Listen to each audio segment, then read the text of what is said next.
اللهم اجعل صيامي فيه صيام الصائمين وقيامي فيه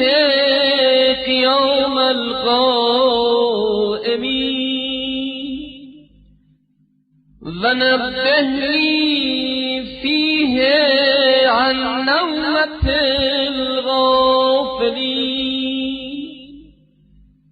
وهب لي جرمي فيه يا إله العالمين واعف عني يا عافيا عن المجرمين